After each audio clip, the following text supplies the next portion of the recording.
এক ডাক্তার তার ক্লিনিকের সামনে সাইনবোর্ড টানিয়ে দিল, চিকিৎসা করান মাত্র 200 টাকায়, রোগ না সারলে 500 টাকা ক্যাশব্যাক। বিজ্ঞাপন দেখে একজন লোক ভাবলো এই তো 500 টাকা কামানোর সুবর্ণ সুযোগ। সে শটান করে ডাক্তারের সামনে গিয়ে হাজির হয়ে বলল, আমি কোনো কিছু স্বাদ পাই না। ডাক্তার সাহেব লোকটিকে পরীক্ষা করে নার্সকে উদ্দেশ্য করে বললেন, লোকটির জন্য 22 নম্বর বাক্সের ওষুধটা নিয়ে এসো এবং তাকে 3 ফোঁটা খাইয়ে দাও। নার্স তাই করলো।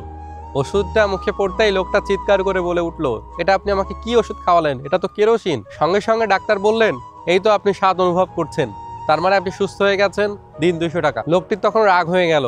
পরদিন সে আবার গেল ডাক্তারের চেম্বারে তার টাকা উসুল করতে। এরপর ডাক্তারকে বলল, আমার স্মৃতিশক্তি কমজোর হয়ে গেছে। ডাক্তার তখন আগের মতোই নার্সকে নির্দেশ দিলেন, বাক্স থেকে 22 নম্বর ওষুধটা বের করো এবং লোকটিকে আরো 3 ফোঁটা খাইয়ে দাও। লোকটি বলে উঠলো, কিন্তু ওই ওষুধ তো জিহ্বার স্বাদ ফেরানোর জন্য। তখন ডাক্তার আনন্দে হাততালি দিয়ে বলে উঠলেন, এই তো দেখুন আপনার স্মৃতিশক্তি ফিরে এসেছে, বের করুন 200 টাকা। পরপর 2 বার অপদস্থ হওয়ার পর লোকটা এবার পণ করে বসলো যে করেই হোক ডাক্তারের কাছ থেকে টাকা উসুল করতেই হবে। সে ডাক্তারের কাছে উপস্থিত হয়ে বলল, আমার দৃষ্টিশক্তি কমে গেছে। ডাক্তার মুখ গোমরা করে বলল, এর ওষুধ আমার কাছে নেই, এই নিন 500 টাকা। লোকটা এবার ভ্রু কুচকালো, দেখলো তার হাতে 100 টাকা নোট ধরিয়ে দিয়েছে। তখন ডাক্তার সাথে সাথে চিৎকার করে বলে উঠলো, এই তো আপনার দৃষ্টিশক্তি ফিরে এসেছে, বের করুন 200 টাকা। কথায় আছে না, অতি চালাকের গলায় দড়ি।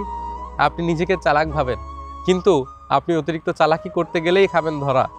তাই কখনোই অতিরিক্ত চালাকি করতে যাবেন না।